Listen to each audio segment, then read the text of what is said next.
So we just talked in the previous lesson about measurements and the accuracy of measurements. And what this lesson is going to do is it's going to enable us to convert between different units of measurement. So for example, some common units that you use for volume, for example, we've talked about liters, we've got milliliters, we've got quarts, we've got pints, we've got gallons. For length, we can talk about miles, kilometers, centimeters, millimeters.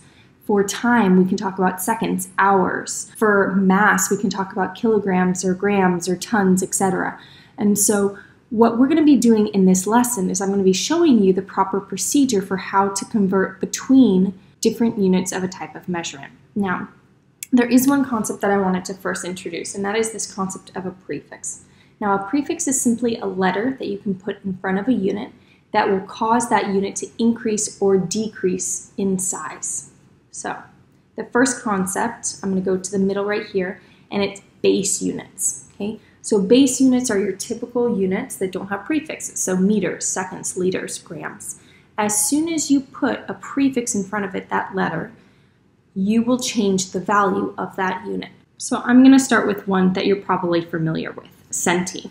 Okay, so 1 centi base unit. So remember, base unit could be 1 centimeter, for example. 1 centimeter equals 10 to the negative second meters. So by putting the C, the centi, in front, I've changed the value of that unit and I've made it quite a bit smaller.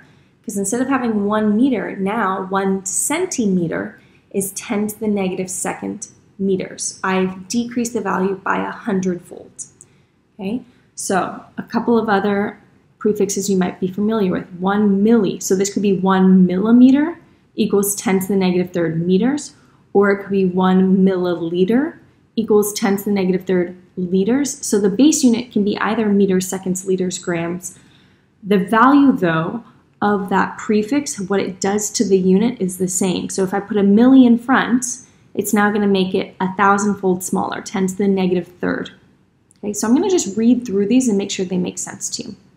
If you put the unit tera in front, so for example, let's do 1 terameter. 1 terameter equals 10 to the 12th meters. Okay, so I just made that unit much bigger, 10 to the 12th meters.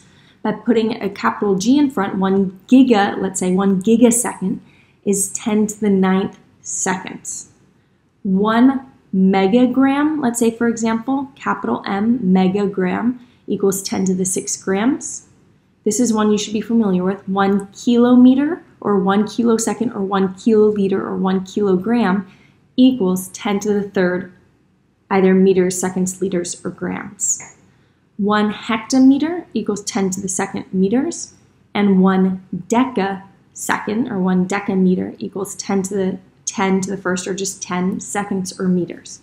So notice all of the prefixes above this base unit, by putting those prefixes in front, you actually make the unit larger.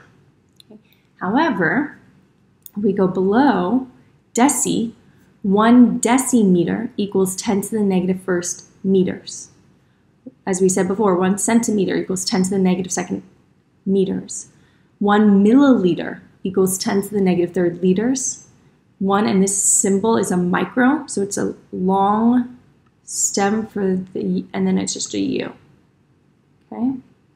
So 1 micrometer, for example, equals 10 to the negative 6 meters, or 1 microliter is 10 to the negative 6 liters. 1 nanometer equals 10 to the negative 9th meters. 1 picoliter equals 10 to the negative 12th liters.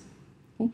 So by putting a prefix in front, you change the value of the unit. If we're talking about these guys above your base unit, these guys, you're making the unit larger by putting a prefix in front.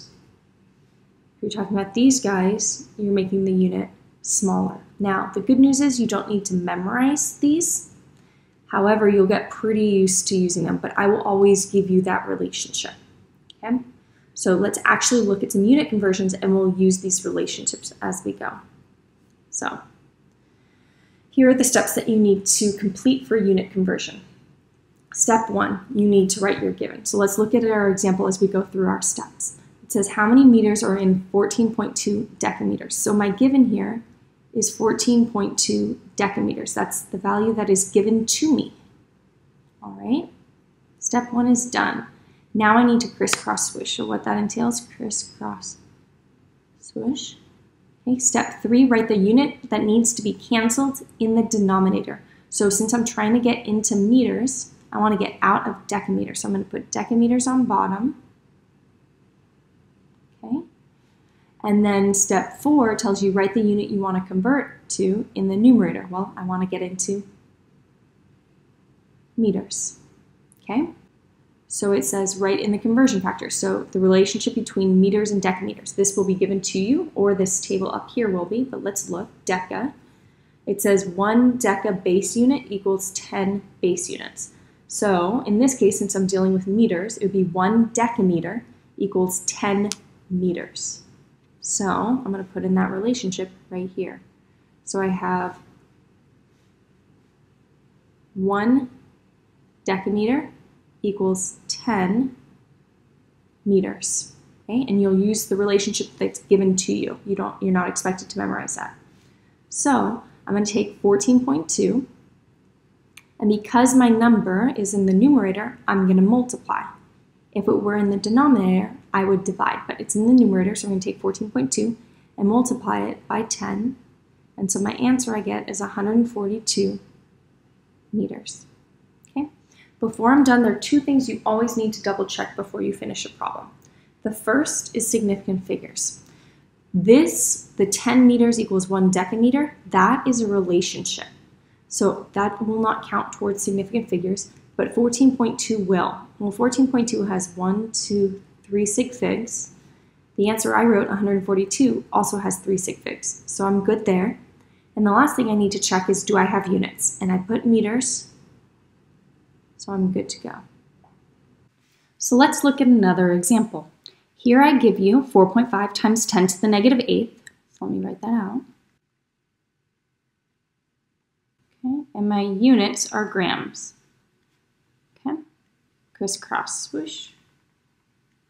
Okay, I want to get out of grams, so I'm going to put grams on bottom, and I want to get into picograms, so I'm going to put picograms up top. Okay, so now let's go back and look at the relationship. Okay, so here's my table. Notice pico is all the way at the bottom, and what this tells me is 1 pico base unit. Okay, so in this case, it would be 1 picogram equals 10 to the negative 12th grams. So I'm going to plug that in back here. So I'm going to go down. I'm going to say 1 picogram is 10 to the negative 12th grams. Okay, and now I'm going to find my answer. So I'm going to take 4.5 times 10 to the negative 8th, and I'm going to divide that by 10 to the negative 12th. Okay? Yes, you can absolutely plug this into your calculator. Another way to do it, if I'm just being given powers of 10, is you can take 10 to the negative 8th and divide it by 10 to the negative 12th. And remember, when you're dividing by exponents, what you end up doing with your exponents is you subtract. So this is going to be 10 raised to the negative 8th minus negative 12, which becomes simply 4, because negative 8 plus 12 is 4. So my answer here, I didn't use a calculator. You can, that's fine. But you don't have to, is 10 to the 4th. Okay? And my units are picograms. So quick check. Am I using 2 sig figs? Yes, I am. Do I have my units? Yes, I do. Box off my answer. I am good to go. Let's do the next problem. Number 3, convert 34 milliseconds to seconds. So I'm going to write my given, 34 milliseconds. Okay. I'm going to put the unit I want to get out of on bottom, so milliseconds. And the units I want to get into on top, so seconds. Okay. Let's go back and look at the relationship. Okay, so if you notice, milli is right here. And so for this problem, it would be 1 millisecond, second would be my base unit, equals 10 to the negative 3rd seconds. So 1 millisecond is 10 to the negative 3rd seconds. So what I'm going to do is I'm going to take 34 and I'm going to multiply it by 10 to the negative 3rd. And what I end up getting is 3.4 times 10 to the negative second, and my units are seconds. Okay? I have 2 sig figs with 34, 2 sig figs with 3.4. I'm good, and I included my units. Do keep in mind, you can also write it as 0.034 seconds. Okay, keep in mind, the first value is your answer written in scientific notation. The second value is your value written in standard notation, and either one is perfectly fine. Okay, let's look at another one. 3.5 times 10 to the negative 9th microliters. So I'm going to put my given, 3.5 times 10 to the negative 9th. My units are microliters. Okay. Crisscross swoosh. I'm going to put what I want to get out of on bottom, so microliters.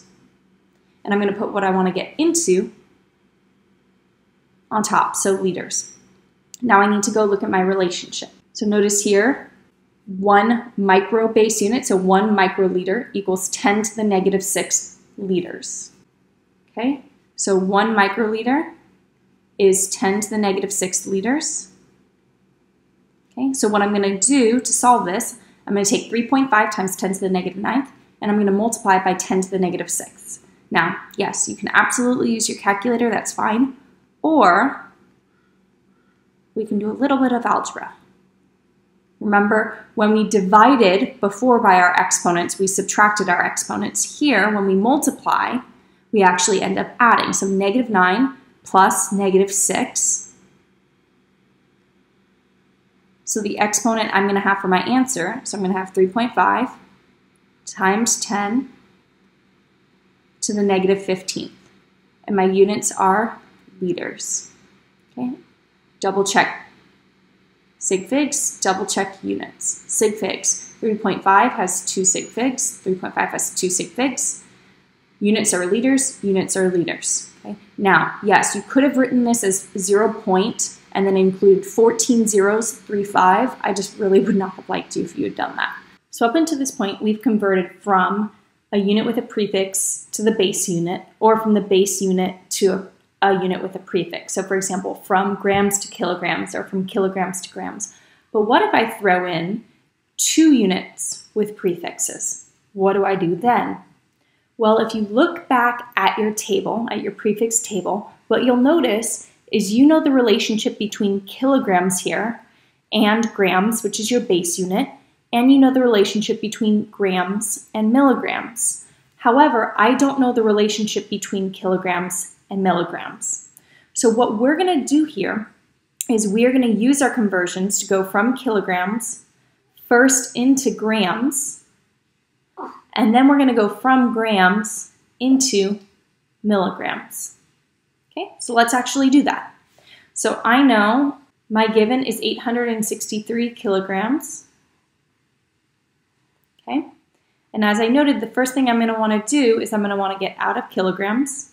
So I'm going to put that on bottom, and I want to get into grams. Okay, easy enough. Now I'm going to want to get out of grams because I don't want to stay in grams. That's not what it's asking for. It's asking for milligrams. So I'm now going to put milligrams on top.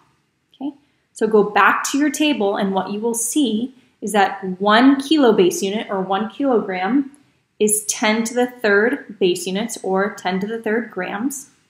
Here, 1 milligram is 10 to the negative 3rd grams, or 10 to the negative 3rd base units, my base unit being grams. Okay? So what you can do is you can plug into your calculator 863 times 10 to the 3rd divided by 10 to the negative 3rd, or, which I prefer to do, I'm going to use my brain. So I'm going to do 8.63 times 10. Well, let's figure out what power of 10 this is. 863 is the same thing as saying 8.63 times 10 to the 2nd in scientific notation, right? Because I moved my decimal place 2 places. If I then multiply by 10 to the 3rd and divide by 10 to the negative 3rd, to figure out my powers of 10, I know I'm multiplying a power of 2 powers of 10, so 10 to the 2nd times 10 to the 3rd. I'm going to add those exponents, so that's going to be 2 plus 3, and then I'm going to subtract by the power of 10 that I am dividing by. So I'm going to subtract by negative 3.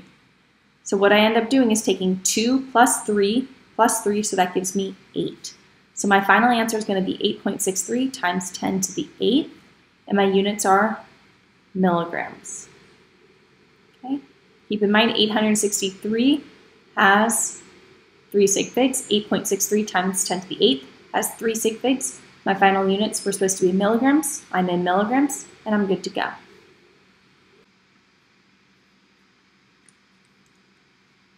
All right, so let's look at one more multi-step problem. Okay, so I give you 5.4 times 10 to the 7th nanometers.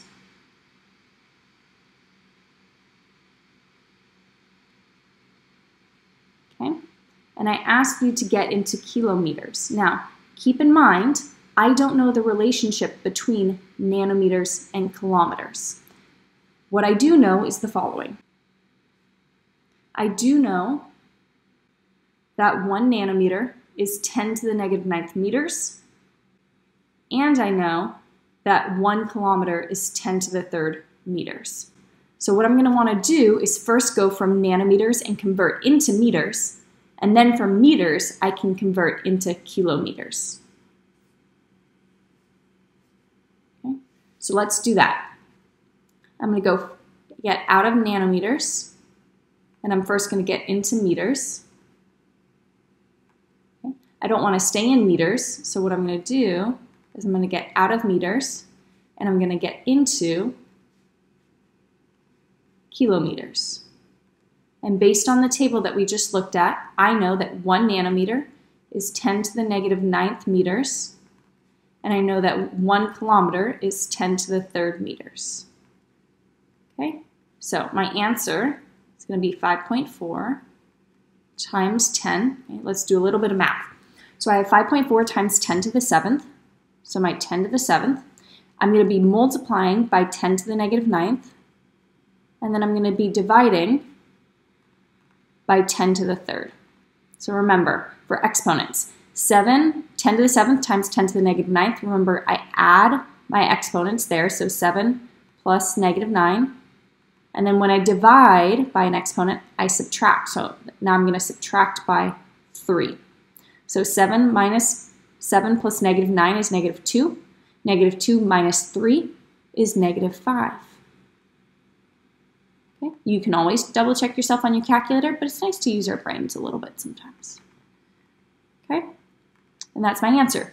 So this was a 2-step problem. I couldn't go directly from nanometers into kilometers because I first had to go from nanometers into meters, then from meters into kilometers.